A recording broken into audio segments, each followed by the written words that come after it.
What's up, YouTube? It's your girl 40 Shades, and thank you for watching This Be Trucking. We got What's happening? It's your brother Disby, and you guys like, comment, and share, and of course subscribe to the channel and hit that bell so you know when we put up a new video. Now today we'll be doing a video on what to ask your recruiter. Now mind you, these questions will be based from coming from someone applying for Schneider. It was a young lady that reached out to me. Hey Christine, she wanted to know what to ask her recruiter to make sure she's asking the right questions before coming on to Schneider. So we'll be asking these questions, and hopefully these will help you ask your recruiter before you sign on. Question 1. Do I live near a terminal, and where can I park? And that's a very good question. When you do call your recruiter, you want to ask that question to know what facilities they already have around you, if any. Okay, and that also might pertain to where you might be going to your orientation, because if they have a facility that does training near you, that's probably where they're gonna send you to your orientation. Second question. Okay. CDL endorsement. What is required before you hire, and do you need a TWIC card? Another good question. Again, this might vary from from one carrier to the next. When I first came on with Schneider required your Class A, and you had to have a hazmat endorsement. When my wife started with Schneider, they didn't have her put the hazmat endorsement. So I don't know if that part has changed, but it also might apply to what you might be doing for that carrier. If you're pulling doubles, then you have to have the doubles endorsement, tanker, and so on. TWIC card, it is also account specific, so make sure you ask your recruiter if you need that. Third question, is there a sign-on bonus or a retention bonus? Now with that, when I signed on to Schneider, they did have a sign-on bonus, but understand that each month, each recruiter is given a certain type of criteria to meet their quota, so they will have a different bonus, different per month. So make sure you ask. If they don't have a sign-on bonus, check to see if they have a tuition reimbursement, especially if you're just coming out of school. See if they have a tuition reimbursement. Wow, that's a good one, tuition reimbursement. Question 4. Describe the pre-employment physical, including sleep apnea. Well, basically, and again, this is with Schneider, and I would think most carriers, they're going to send you to, for instance, Schneider uses Concentra, and you basically go there, and Schneider already has laid out with Concentra everything that they want you to go through for as your pre-employment physical, and that will include, they'll probably do a little measurement of your neck and type of thing, and might be some questions that pertain to sleep apnea. So that's that. Next question. Where is your orientation, and is food, lodging, and transportation to orientation provided? With me just finishing up with Schneider School a year ago, your orientation is actually based on the location they have training.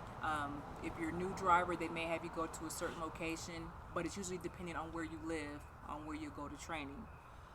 Is there food provided? For Schneider, they did provide lunch and dinner. Breakfast was provided by the hotel.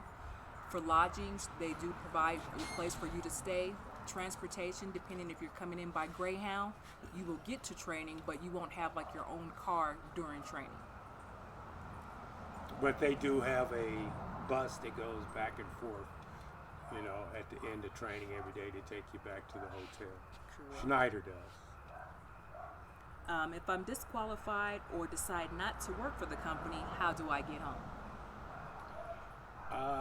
The first part of that, if you're disqualified, I know for sure Schneider will provide you transportation home. Now, if you just quit and don't want to do it anymore for whatever reason, I don't know the answer to that. So that would definitely be something that you nail down with the recruiter. So that's a good question for your recruiter. How long is orientation? Um, For myself, it was 3 weeks. So it's based on if you go out with a training engineer or a trainer, and then 2 weeks of classroom training at Schneider. I think it's, what is it, an actual 3 weeks, 21 days? Was it that long?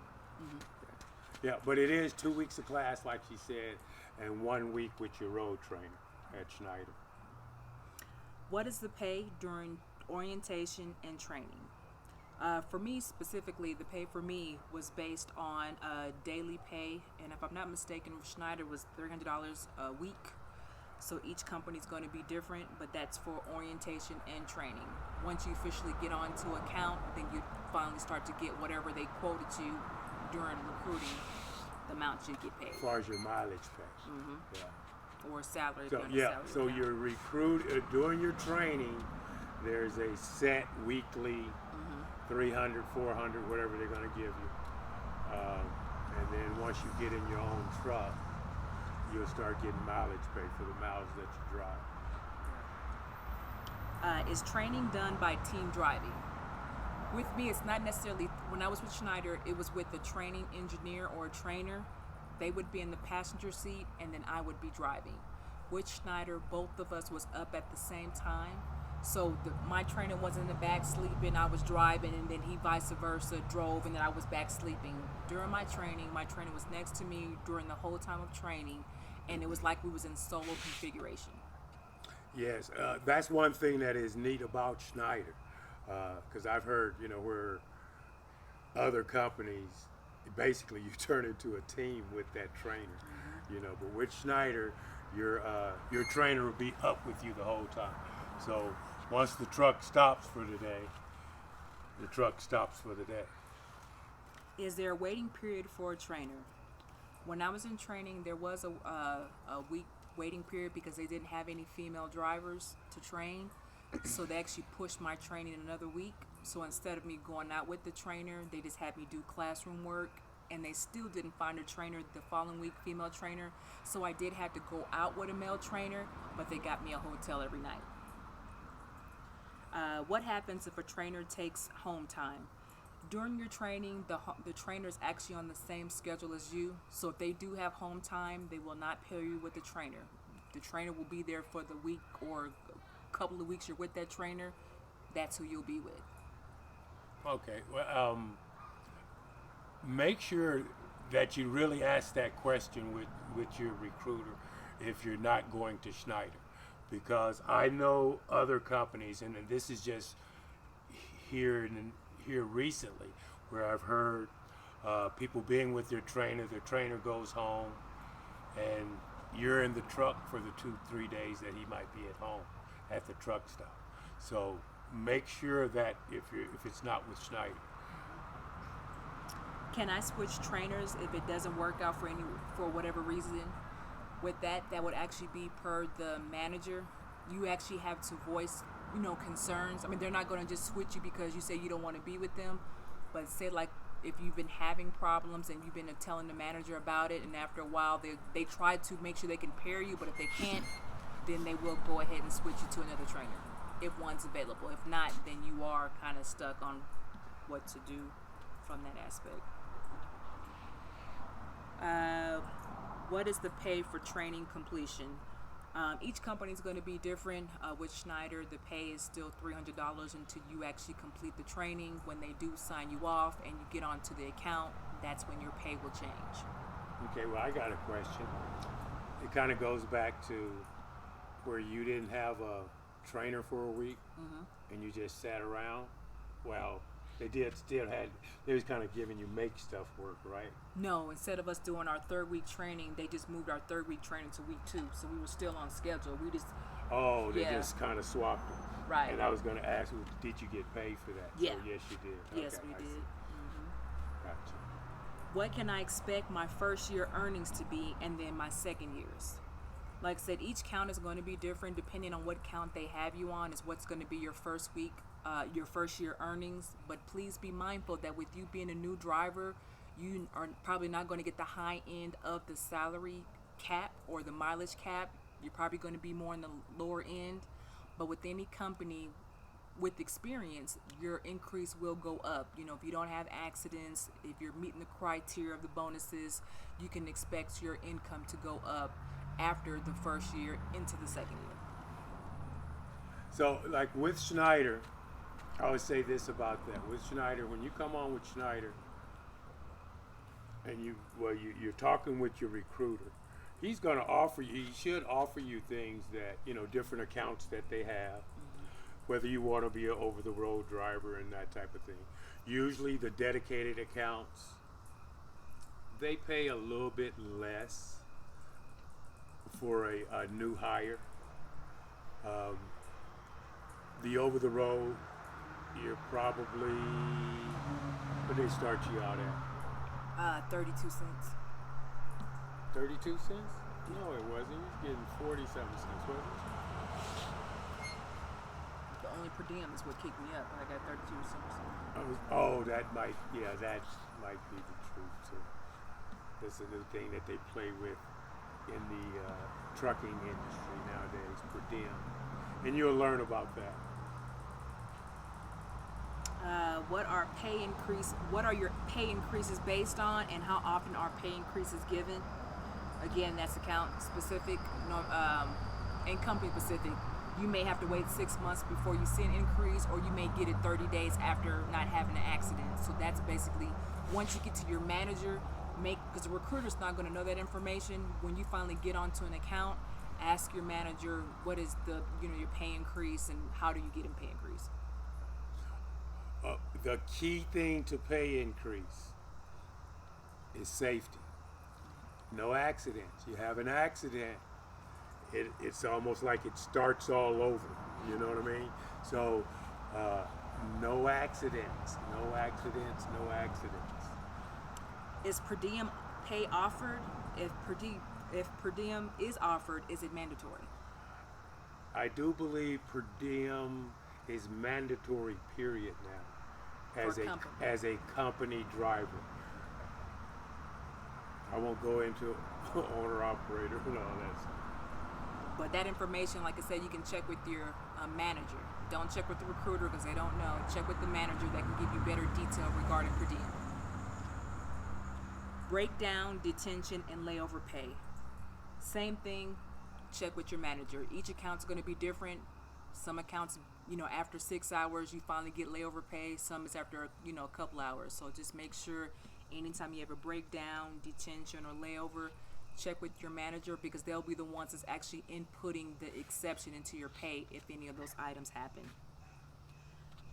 What medical and dental plans are offered, detailed and pricing of each plan to include time with company.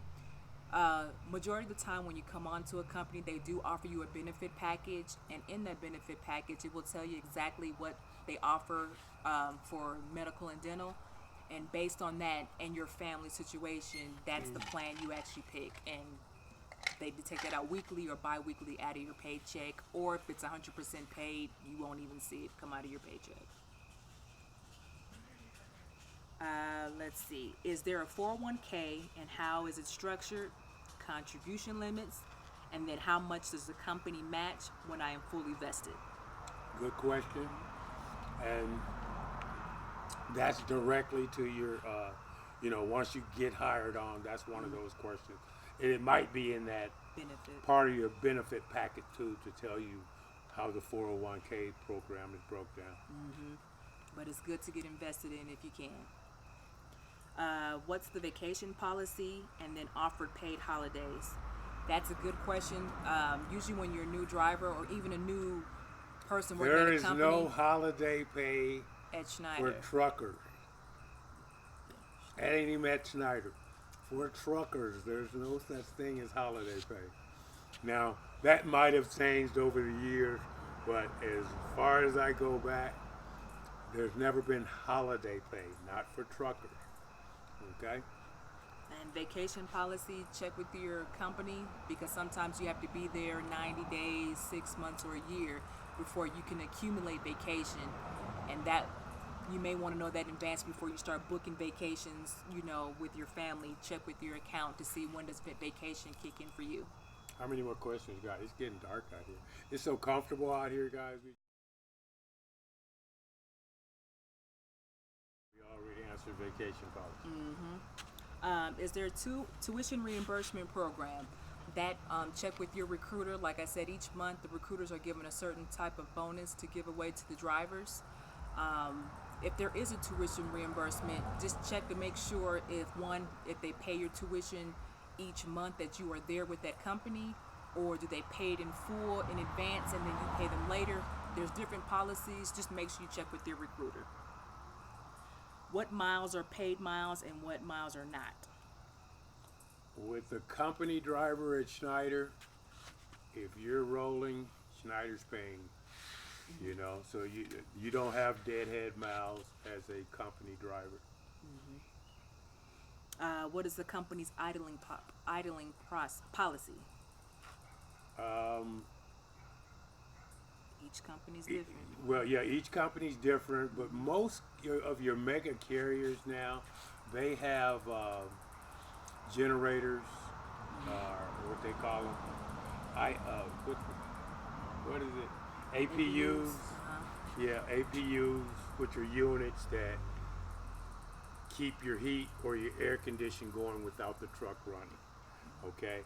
Now, if you happen to get into a truck that doesn't have one, okay, I know Schneider does have an idling policy, which will impact your bonus, which in turn can impact when you get your first raise, because you have to meet all criteria of the bonus to get a raise. So that type of thing. So, but I think most of the trucks at Schneider now have an APU on. Do you get reimbursed for scales and tolls? If you're a company driver, the company pretty much pays for it off bat.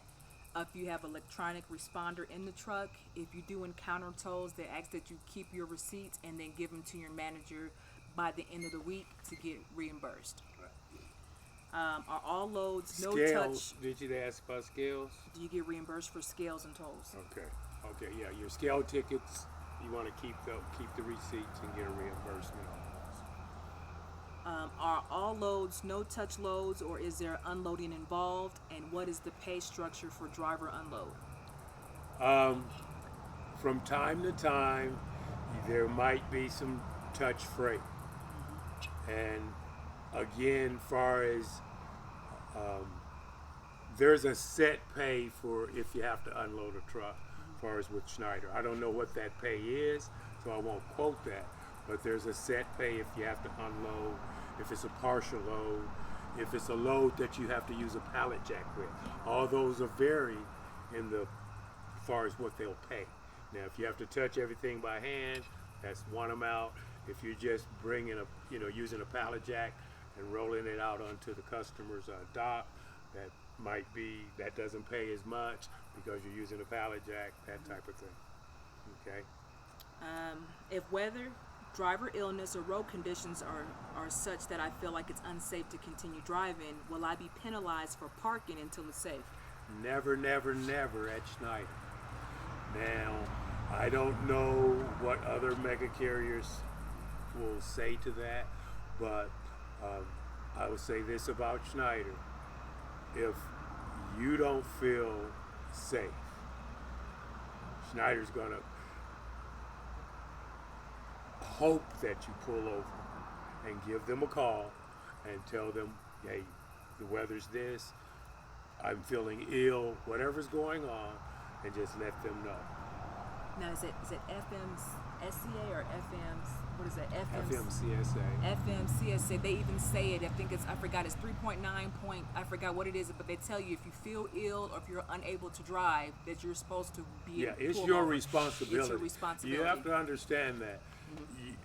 That CDL is saying that you are professional enough to do the right thing in any situation. That's what that CDL is saying, So, I've been with Schneider 20 some years now, or more, you know. But never have I heard Schneider say, no, you got to move that freight. You know, I don't care if it's snowing, you know, that type of thing. No, they're not going to even come at you like that. Next is how many miles per week can I expect? That's account specific. I mean, especially if you're in a dedicated account, you may only do 5 days a week. But if you're over the road, solo driver, you may do up to 3,000. If you're a team, you may do up until 6,000. So that just depends on what account you're on. And that's how you drive, and you'll learn how to use the Qualcomm system, which basically is how you're communicating with your driver manager, what do they call them at Schneider? DBLs, the driver business leader. And the way you're communicating with them and letting them know that you've delivered and you're available to pick up your next load. That's very important, because if you don't put those times in there right, well, there's not going to be another load ready for you because you ain't told them you're ready for another load. Of course, that's going to impact your miles, right? If you don't tell them you're ready for another load and it's Monday, but the last information as far as ETA and next available time they have for you is Wednesday, well, they're not going to put nothing on you till Wednesday, you know, so that's important. So, but I say that to say, if you run hard, you can get 2,500 to 3,500 miles a week as a solo driver. What is the rider policy? Now, for those that you may not know, some companies offer, like if you're a solo driver, you can have a passenger that is 12 years and older if it's a child, or 18 and older if it's a friend, to ride along with you, but it has to be approved by your manager, because you have to sign off on insurance forms to make sure that they're covered. But with that, make sure you check with your manager, because not all companies actually support that benefit. I know at Schneider they did. You have to be with Schneider for at least 6 months to a year before you can have a passenger ride along with you in the truck. And again, that is driven by, if you have an accident at 3 months in, it starts all over. You know, that probation period, so to speak. Are refrigerators in trucks? In solo trucks, I didn't see any refrigerator. You have to bring your own cooler or some type of refrigeration for your source. Some of the newer trucks, I have been starting seeing some of the refrigerators inside the company trucks. Did we have a refrigerator? We did. We had a refrigerator. Right. So. Yeah, so each like I said, each company's different, but from what we've seen, they seem like team drivers, they seem to cater more to team drivers because they're always running, so they did provide that benefit. What's your idling process? Same thing, check with your manager to see what the process is, because it can affect your bonus. Are APUs installed in your trucks? Depending on the company, in the truck you drive. And most companies have APUs now. If they, start to, bring in newer trucks, most companies have APUs, mainly because most states have idling laws now where Right. you're not allowed to idle. Right. So that APU is probably going to be there. If not an APU, we might want to call it an EPU. But you got one that's diesel generated, and then you have one that's battery generated. And last question, truck washing policies and who pays for washing. And that's the same thing. It depends on your account and your manager. I remember back in the day, anytime a person got a PM or preventative maintenance done, and you got an automatic free truck wash, sometimes they don't offer that, so you do pay for it out of your own pocket. You just give your manager the receipt. And sometimes they might reimburse. Sometimes, so But check with your manager. anything that you spend, I would say this: anything that you spend, get it approved first. Yes, definitely. That's the best way to do it. Don't go in your money pocket and start buying stuff for the truck and thinking, oil, washer fluid, thinking that Schneider's just going to give it back to you. Don't go that route. Get it approved first, then purchase it, and they'll reimburse you. So we hope that these questions help you out to ask your recruiter. I mean, you may not even thought of these questions, so hopefully this really opens your eyes to be very detailed before you go with any company to ask these questions, because you're about to make the biggest investment in your life and you don't want to skip a question because lack of knowledge. So hopefully this helps I'll you. add this question. Try to get some background on the company's safety policy. Kind of know how safe the company is that you're going to work with. You know, I think that's important. You know, so again, I'll let you finish up. That was it. And if the questions that are on there, they didn't answer what you needed, make sure you leave a comment below and allow us to help you if we can have the answer that question for you. But until next time, like I said, make sure you guys like, comment, and share. And if you have not hit the notification button, make sure you hit that bell so anytime we get a new video that comes out, you will definitely be the first one to know. So until next time. Bye-bye.